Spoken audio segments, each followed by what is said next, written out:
Welcome to the deep dive. We're skipping the usual intro today and jumping right in because, well, we have a really fascinating mission. But first, I have a question for you, the listener. Have you ever wondered why a megabyte on your computer is exactly 1 million bytes, like down to the absolute decimal, but taking a megadose of a vitamin just means taking a vaguely huge amount? Right, it's such a weird quirk. I mean, we treat these words like they belong to the exact same language, but they actually represent two completely different standards of measurement.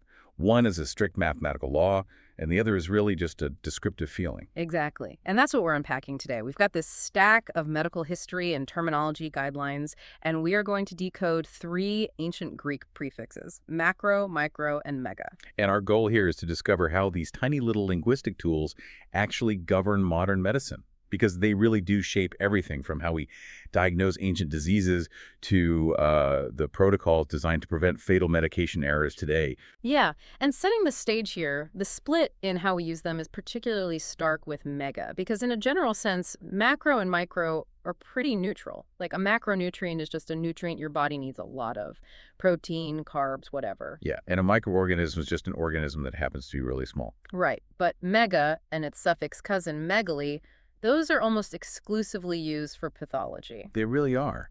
When a doctor says a patient has hepatomegaly, they are not pointing out a robust, generously sized, healthy liver. Right, they're not congratulating you on your huge liver. No, definitely Wow. not. They're noting that the liver's enlarged well beyond its expected size, usually because something has gone very wrong.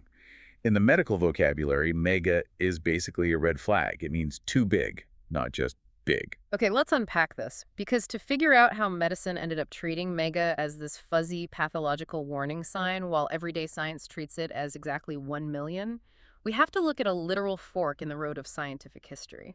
Yet this divergence happens in the 19th century, Yeah. because for centuries prior, medical practitioners had just been using these Greek terms really loosely to categorize the physical world. Just whatever they could see. Right, Yeah. exactly. Yeah. They needed ways to describe gross anatomy, which is just the structures you could see with the naked eye. So that became macroscopic. Then there was the fine anatomy, the stuff requiring a microscope, which they obviously labeled microscopic. But it was an entirely qualitative system. It was just based on human perception. But then 1873 rolls around, and the British Association for the Advancement of Science steps in. They formed this committee on electrical units, which, by the way, is the same initiative that gave us the ohm, the volt, and the farad. Right, because these physicists and engineers were building the early electrical grids and these massive telegraph networks. Yeah, they're suddenly measuring electrical resistance in the millions of ohms. A fuzzy system based on human perception just wasn't going to cut it if you're calculating the load on a transatlantic telegraph cable. No, not at all. They needed a system with zero ambiguity. So they formally drafted mega to mean exactly 1 million, or 10 to the 6th power. And concurrently, they drafted micro to mean exactly 1 millionth. Which gave the engineering world the megohm and the microfarad. Exactly. And those definitions anchored technical English for nearly a century before they were officially integrated into the SI system in 1960. Meanwhile, medicine is just sitting there ignoring the physicists and doing its own ancient thing. It kind of makes me think of an analogy. It's like two siblings inheriting the exact same antique ruler. Ooh, I like that. Right. So one sibling goes into physics and uses that ruler to measure things down to the precise millimeter, but the other sibling goes into medicine and just uses it as a heavy paperweight to say, yeah, that thing is big. What's fascinating here is that your analogy is spot on, because neither sibling is technically wrong in their own field. They're two completely legitimate technical vocabularies that just happen to share the exact same Greek grandparents. Which has to be confusing if you're trying to learn both. Oh, it is the single most common source of cognitive whiplash for university students taking biology and physics on the same afternoon. I can imagine. Yeah, they walk out of a physics lab where a megahertz means strictly 1 million cycles per second. And then they sit down in a biology lecture where a megacolon just means an abnormally, dangerously large organ. There's no math involved in the second one. Right. So transitioning from that, now that we know mega means this inexact bigness in medicine, how did doctors actually start applying it to diseases? because we have to move from these abstract definitions to the bodies of real patients. We can really see the mechanics of that shift by looking at 1886. The French neurologist Pierre Marie was examining patients whose bodies were just growing in highly unusual ways. Now, before Marie's work, physicians would just write these patients off in case reports using really imprecise descriptors, right? Like, they would literally just call it giantism. Yeah, giantism was the catch-all. But Marie noticed a distinct clinical pattern that contradicted that. He presented these cases to a medical society in Paris involving patients who were experiencing progressive enlargement of their hands, their feet, their jaws, and their facial features. But not their height, right? That was the key thing. Exactly. The critical observation was that their overall vertical height was not increasing. The growth was completely restricted to the extremities. So instead of relying on the vague label of giantism, he built a really precise word. He took the Greek word akron, meaning extremity, and megas, meaning large, acromegaly. Which established it as a distinct clinical entity decades before anyone actually knew that a pituitary tumor was causing it. He isolated the disease based entirely on a morphological description. Here's where it gets really interesting to me, though. The sources say gigantism and acromegaly are caused by the exact same underlying tumor, a pituitary tumor secreting excess growth hormone. So if it's the exact same trigger, why do they look so completely different? It all comes down to timing. Timing is the crucial variable here. It's about the developmental stage of the skeletal system when that excess hormone hits the bloodstream. So childhood versus adulthood. Right. In childhood and adolescence, the long bones of the body have epiphyseal plates, or growth plates. These are zones of active cartilage at the ends of the bones that allow the skeleton to actually lengthen. Gotcha. So the scaffolding is still open and actively being built. Exactly. If the excess growth hormone floods the system during childhood, before those cartilage plates fuse, the skeleton just keeps building upward. The person grows unusually tall, that's gigantism. Like Robert Wadlow, the classic textbook case who reached 8 feet 11 inches. Wow. But if it happens later in life? If that identical tumor doesn't start overproducing until adulthood, after those plates have fully fused and calcified, the vertical scaffolding is locked. It can't go up. It's like pouring concrete into a mold. If the top is open, the structure grows taller. But if the top is capped off, the pressure forces the concrete to bulge out the sides. That is exactly what happens. The skeletal system can't lengthen, so the soft tissue in the extremities just thicken instead. It's the exact same chemical trigger, creating two completely different realities based solely on the timing of the body's internal scaffolding. That is wild. Okay, so we've seen how these prefixes describe gross anatomical changes, huge structural things. But when we zoom into a microscope, the rules of medical naming start to feel almost like a prank. Let's look at the cellular level. Yeah, the logic completely flips when you look through a microscope. The sources gave two wild examples of this. First, the macrophage. In the 1880s, the Russian zoologist Elie Mechnikov sticks a rose thorn into a transparent starfish larva and just watches what happens. Which is such a brilliant, simple experiment. Right. He watches these cells swarm the site and eat the foreign object, and he names the small eating cells microphages and the large ones macrophages, big eaters. He actually won a Nobel Prize for that because it laid the groundwork for cellular immunology. But here's the trap for anyone trying to learn this. A macrophage is named for its appetite. It's named for what it eats, not its anatomical size relative to an organ. Right, which forces a shift in how you interpret the prefix.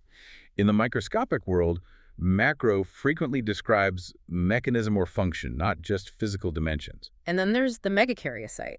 This is a giant cell in the bone marrow, up to 100 micrometers across, which is like 10 times a normal white blood cell. It is the absolute undisputed giant of the marrow space. But in 1906, James Hummer Wright discovers that this massive cell exists just to shatter itself into thousands of tiny platelets. Right.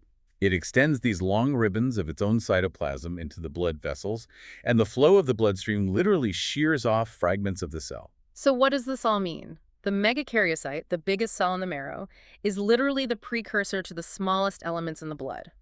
Mega is literally a mechanical prequel to smallness here. It's a huge naming trap, but it shows that prefixes in the microscopic world require understanding the mechanism. This is why clinicians rely so heavily on suffixes to act as mechanical decoders. Like what? Like cantotrophy, which isolates a change in the size of individual cells. They physically swell or shrink, like in hypertrophy. Then you have apoplasia, which describes a change in the actual number of cells multiplying. And both of those are different from acromegaly. Exactly. Hepatomegaly is the enlargement of a whole organ, but that gross enlargement could be driven by hypertrophy, hyperplasia, or something else entirely. Size isn't just one concept in biology. It's a complex matrix of different mechanisms. Okay, we've traveled from ancient Greece to starfish under microscopes, but why does this actually matter to the listener right now? Because these linguistic nuances actively dictate global health policies. It can literally be a matter of life and death. Absolutely. Think about microcephaly, which just means small head. Right. In 2015 and 2016, there's a sudden spike in babies born with this condition in Brazil.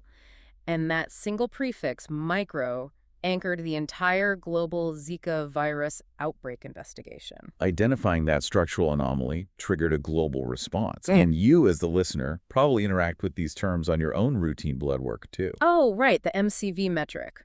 Corpuscular volume. Exactly. If your doctor sees macrocytosis, they're immediately looking for a B12 deficiency. If they see microcytosis, they're looking for an iron deficiency. That one prefix completely changes your diagnostic path. But the most consequential controversy in all of this is typographical, because the abbreviation for microgram is MCG, or sometimes is written with the Greek symbol mu and a G. Yes, the mu symbol, which looks like a lowercase u with a long tail on the front. And that is dangerously easy to misread as a milligram, mgram on a handwritten prescription. A sloppy loop on an M or a skipped decimal point, and suddenly you have a massive thousand-fold dosing error. If we connect this to the bigger picture, it's just a tragic irony. A prefix system adopted by scientists in 1873, specifically to make measurements mathematically unambiguous, has become a source of catastrophic, fatal ambiguity just because of tired human handwriting. 1,000 times the intended dose of a medication just injected into a patient. The medical literature is full of fatal overdoses from this exact ambiguity. This is why groups like the Joint Commission actually ban the mu symbol entirely. You have to write out MCG or spell out microgram. We saw this play out in real time with the COVID vaccines, right? The Pfizer dose was 30 micrograms, Moderna was 100 micrograms. Right. Those exact microgram dosages had to be checked with unprecedented rigor for billions of people. Imagine if a mass vaccination site had misread the prefix and administered a milligram dose instead. The scale of the error would have been unimaginable. It really makes you pause and respect the weight of a single syllable. So just to recap our deep dive today, we've seen how a handful of Greek syllables can track a viral outbreak, separate childhood from adult bone growth, and govern the exact dosage of life-saving medicine. It's all connected. It really is. Uh-huh. So the next time you, the listener, read a medical chart or take a vitamin supplement, just remember you are actually participating in a centuries-old linguistic tug-of-war between ancient medicine and modern physics. But I do want to leave you with a final thought to mull over. Oh. We've seen how human handwriting turned an incredibly precise prefix system into a source of fatal medication errors, right? Yeah, the whole MCG versus MG nightmare. Well, as the medical world rushes to adopt purely digital AI-driven prescribing systems to eliminate these sloppy handwriting errors once and for all, one really has to wonder, will the machines truly solve the problem? Or will a simple, unseen copy-paste glitch in an algorithm create a million-fold mega disaster that human eyes will be entirely too trusting to catch? Oh, wow. Trusting the machines to fix our ambiguous language might just introduce a completely new scale of risk. That is definitely something to think about. Until next time, keep diving deep.